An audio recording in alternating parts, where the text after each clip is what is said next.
Nós, a Europa, tem a ver com a Europa, tem a ver consigo.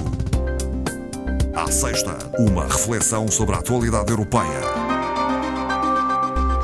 Marco Teles está connosco esta tarde. Boa tarde. Boa tarde, Marta.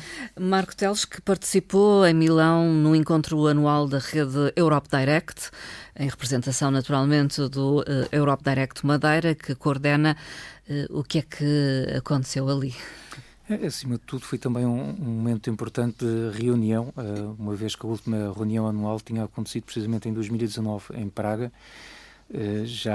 Portanto, já há algum tempo, e este é um tipo de encontro que acontecia habitualmente a cada ano e que é uma oportunidade de facto única de juntar os mais de 400 centros que existem espalhados pelos 27 Estados-membros e que é realmente um momento importante para nós afinarmos estratégias e partilharmos, vermos também as diferenças que existem Sim. entre cada Estado-membro, porque embora as orientações e a missão dos Europe Direct seja de facto comum, é definida pela Comissão Europeia, é perfeitamente perceptível que depois no terreno cada um de nós adota estratégias diferentes em função também daquilo que tem, do cenário que tem.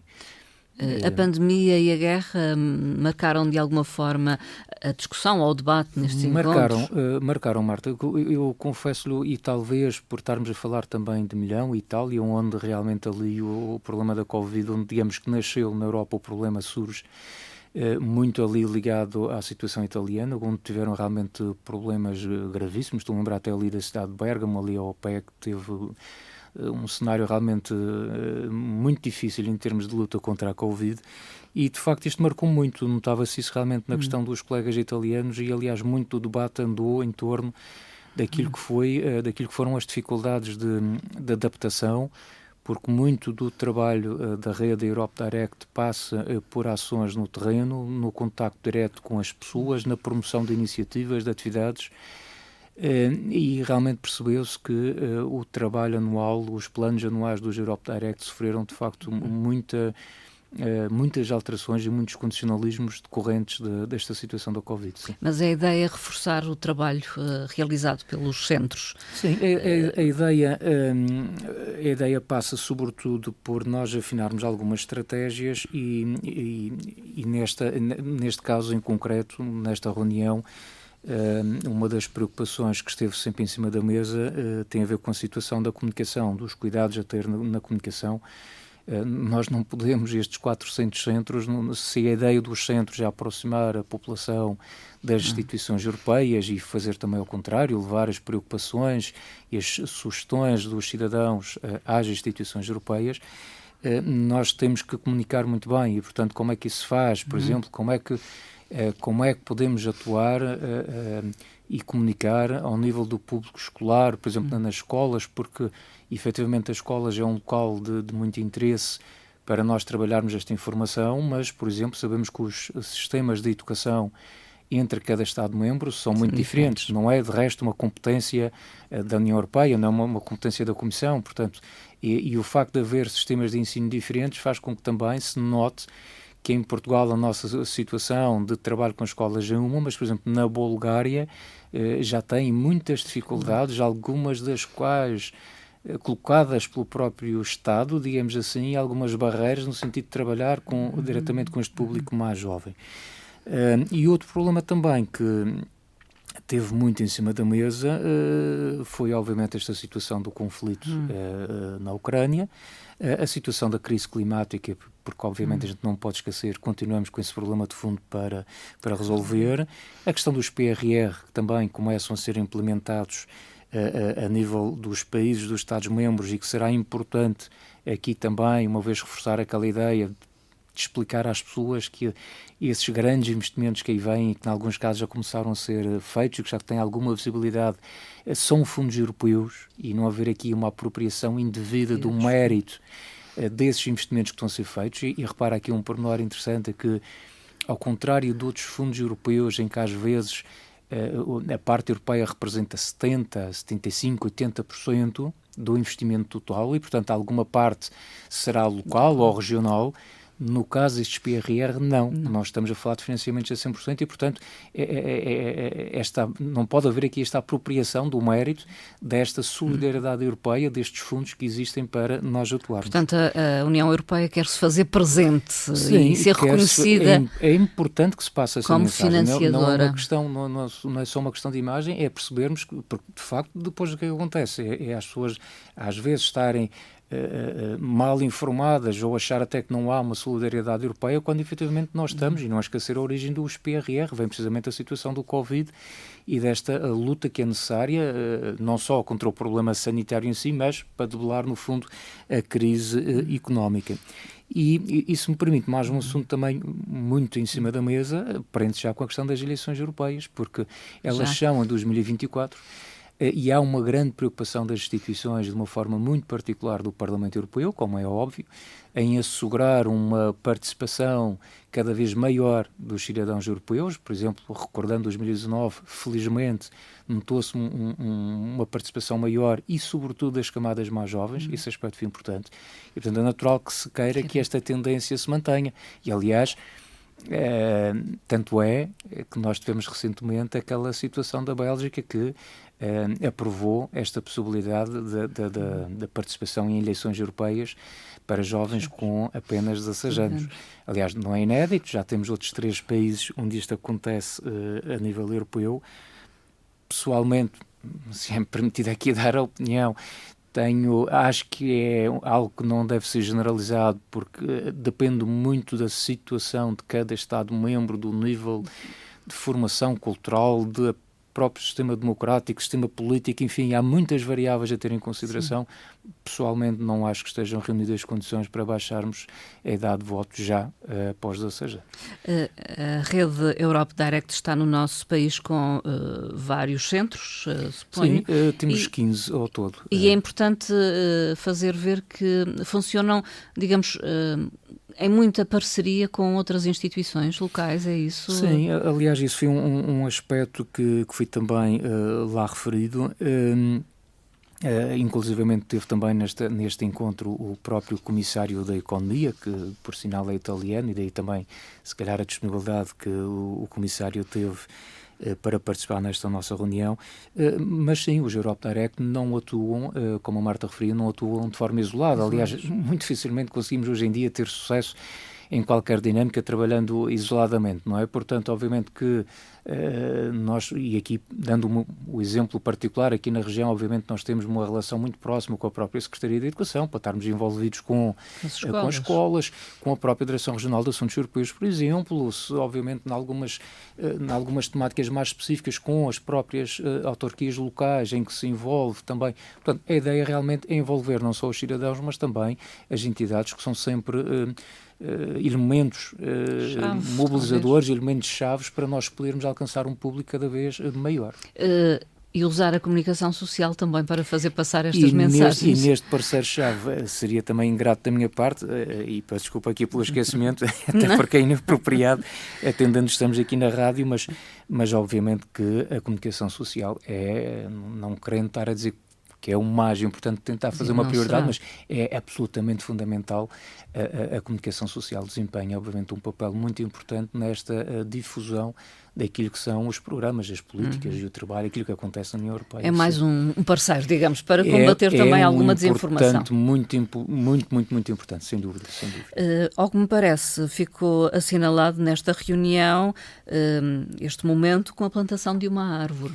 Sim, um momento simbólico. Um momento simbólico logo no primeiro dia em que, por acaso, o Europe Direct Madeira fez a representação oficial de toda a rede nacional, portanto, como nos a nós a honra de estar lá e representar a rede nacional, uma árvore que foi de resto oferecida pelo Presidente da Câmara Municipal de Milhão e que foi chamada Árvore da Europa, instalada num parque que já é conhecido pela sua mancha verde, que lá existe e que já é uma referência dentro da área urbana como um exemplo de modernidade e de requalificação urbana com uma preocupação ambiental muito grande, mas que de certa forma simbolizou ou reforça esta lembrança daquilo que eu tinha referido aqui no início, que é a necessidade de nós não esquecermos a crise climática que temos entre mãos e que a União Europeia quer ser líder mundial no combate a estas alterações climáticas e, portanto, é importante que esta árvore apareça ali um bocadinho como símbolo e eu espero que ela, enfim, que esteja lá plantada e que realmente cresça agora como deve ser e que eu possa eventualmente, não sei, daqui a uns anos lá ver como é que está, mas pronto, esperemos que resulte. No início então desta nossa conversa, um balanço ao encontro anual da rede Europe Direct que aconteceu em Milão. Em breve, mais um país terá a circular o euro, não é? Sim, uma notícia também saída esta semana, muito fresca, portanto a Croácia será, portanto, o 20º Estado-membro a utilizar o euro como moeda oficial. Neste momento, como se sabe, são, portanto, 19 os Estados-membros que utilizam o euro no seu dia-a-dia, uma moeda que, de resto, está a celebrar agora 20 anos de circulação. E, portanto, tudo indica que, a partir do próximo ano, seja agora a Croácia oficialmente o 20º país a utilizar esta moeda. Esta situação decorre da apresentação de um chamado Relatório de Convergência de 2022, que saiu precisamente esta semana, e é um relatório que tenta avaliar os progressos, no fundo, naqueles que são os países que ainda não estão a utilizar o euro, mas que têm este compromisso de passar para o euro mais ano, menos ano. Portanto, há outros países... Estamos a falar, neste momento, da Bulgária, da República Checa, a Croácia, lá está, se agora luz verde para utilizar o euro. Imagina, temos também a Hungria, a Polónia, a Roménia e a Suécia. Portanto, temos estes países que faltam então completar a zona euro aderindo também a esta moeda. Portanto, tem a ver com critérios? Não, tem a ver com o facto do tratado, e neste caso o Tratado de Maastricht. De resto, por via deste tratado, todos os Estados-membros estão juridicamente obrigados a aderir, no fundo, à área do euro. A exceção aqui é, de facto, a Dinamarca, que, quando da assinatura do tratado, estabeleceu uma cláusula de não participação e, portanto, isso permitiu que, de facto, a Dinamarca pudesse ficar de fora, excluir-se desta situação. De qualquer forma, este relatório que dá luz verde à Croácia decorre da constatação que a Croácia, neste momento, cumpriu os 4 critérios de convergência nominal e que também a sua legislação, a legislação nacional, é perfeitamente compatível com os requisitos do tratado, os estatutos também do próprio Sistema Europeu dos Bancos Centrais e portanto, o relatório dá luz verde por este cumprimento por parte da Croácia e alerta os restantes países para os pontos que ainda não foram conseguidos ou os critérios que ainda não foram alcançados para poderem então obter também ou começar a utilizar oficialmente o euro no seu país. Olhamos para um outro caso da Polónia que só obterá fundos de recuperação e reforma, portanto os PRRs, se reformar a Justiça. A parte da Justiça. Pois, este anúncio surge esta semana pela voz da Presidente von der Leyen, que confirmou precisamente em Varsóvia a luz verde, digamos assim, de Bruxelas, para a disponibilização dos planos de recuperação e resiliência. Portanto, no caso da Polónia, nós estamos aqui a falar de um valor de 35 mil milhões de euros, portanto um valor bastante considerável. Entretanto, Ursula von der Leyen referiu que este plano polaco cumpre com os requisitos, desde logo por 43% do orçamento do plano polaco apoia os objetivos climáticos. Convém aqui só fazer esta salvaguarda que este dinheiro do PRR não é um dinheiro para ser utilizado, já aqui falamos várias vezes, da forma que os Estados-membros quiserem. Portanto, há um plano que é apresentado e que depois é aprovado ou não, e há requisitos nesse plano. Um deles é que uma percentagem significativa, que ronda quase os 40%, seja utilizado precisamente neste combate às alterações climáticas. Acontece que a salvaguarda que Ursula von der Leyen fez a esta luz verde que foi concedida ao plano polaco é que terão que haver progressos, nomeadamente no que toca à questão do sistema judicial polaco, sob pena de este dinheiro não vir a ser reembolsável, de facto, ao governo polaco. Portanto, digamos que agora a bola está do lado da Polónia, não é? Recorde-se que, por exemplo, esta questão do mecanismo de condicionalidade já havia sido discutida anteriormente e, portanto, embora... Bem, eu devo dizer que, de facto, a Polónia ganhou alguns pontos recentemente com a sua atitude relativamente ao apoio que tem sido dado aos refugiados ucranianos, portanto, tem sido, de facto, muito solícita e, portanto, muito colaboradora deste ponto de vista, mas a questão da necessária independência do sistema judicial para que realmente o sistema democrático funcione como no seu todo, é algo que não está resolvido. Recordo-se, de resto, no final do ano passado, houve a tal célebre afirmação que consideravam que a sua lei nacional, que a legislação nacional se sobreponha à lei europeia, o que caiu de resto como uma bomba e, portanto, não foi bem acolhido, obviamente, do lado de Bruxelas. E, portanto, isto digamos que é um problema que terá que ser resolvido dentro da Polónia para que depois possa, de facto, este dinheiro poder efetivamente chegar aos polacos. Falemos do referendo realizado na Dinamarca a propósito da adesão à política comum de segurança e defesa da União Europeia. Sim, este referendo surgiu esta semana, de resto 2/3 dos dinamarqueses votaram favoravelmente a este envolvimento, a esta adesão da Dinamarca à política comum de segurança e defesa da União Europeia. Da qual ela se tinha excluído, e da qual se tinha excluído à semelhança do euro que nós tínhamos falado aqui no início desta sessão. Portanto, foi uma opção em 93, feita pela Dinamarca, e isto significa que, na prática, portanto, a Dinamarca não participava em reuniões ou em áreas temáticas relacionadas com a defesa e a segurança do bloco comunitário, nem na eventualidade de qualquer operação militar da União Europeia. Porquê que surge também esta situação? Surge, obviamente, no seguimento desta invasão da Ucrânia por parte da Rússia, invasão injustificada, sublinhe-se, não é? E vem também na sequência agora desta tomada também de posição por parte da Suécia e da Finlândia, no sentido de pedirem a adesão, no fundo, à NATO. Portanto, no fundo, também mais uma reação, decorre, no fundo, como uma reação a este problema que, infelizmente, de resto, acho que, se não estou a dizer alguma asneira, mas eu creio que celebra-se hoje 100 dias, precisamente, 100 dias, exato, em que se iniciou este conflito e que